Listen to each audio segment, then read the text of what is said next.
Magpapaksiw tayo ngayon gamit ang kamyas. Kamyas na dala ng aking anak na si Kuya Kib galing kay Nanay Riming. So ayan, para hindi masira.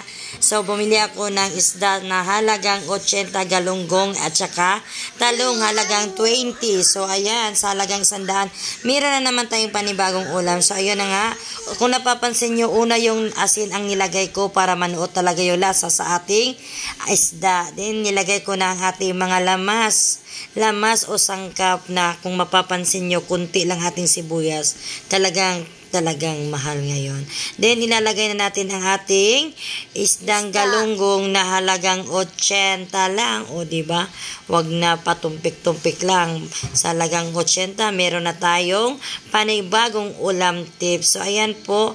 Then, ayan, nilagay ko na po ang ating isda. Then, ilalagay natin ang ating natirang kamyas at ang ating natirang sangkap o lamas. Then, lagyan natin uli ng asin para syempre may lasa sa taas. So, hindi na po ako maglalagay ng suka. Ito lang po ang pampaasim natin. Then, meron pa akong talong, di ba? Napapansin nyo, puros vlog ko ngayon po, more on talong kasi talagang mura yung talong ngayon.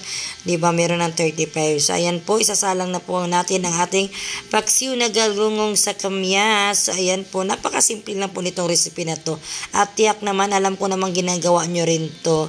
So, sa mga hindi nakakagawa, gawin nyo po to. So, wala kayong pambiling suka. So, ayan, gising na yung mister ko at nagpapa-cute-cute si Mami Love. O, diba? So, ayan, para ibigin isa pa. Diba? Para masarap po ang ating paksiw. Hindi na magiging maasim, magiging matamis na. O, diba?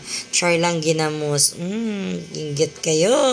So, ayan na po. Luto na po ang ating paksiw sa kamyas na may talong na pakalami naman ani. Oy. So, ayan, habang nag-i-edit ako, maingay sila. So, tikman muna nating mabuti ang ating paksiw, maasim ba o matamis, char? O, diba? So, sulit na. Okay na daw. Thumbs up na si Mami Love. So, syempre, kainan time. So, ang next natin gagawin is plating time. O, diba? So, sa mga hindi po nakakagawa nito, no, huwag na kayong maglagay ng suka. Napaka-organic po kasi yung kamyas lang po ang ating pampaasim. So, sana po may natutunan po kayo sa video ni Mami Love. So, salamat sa panonood. Thank you. Halika, Kib. Paano? Salamat sa panonood.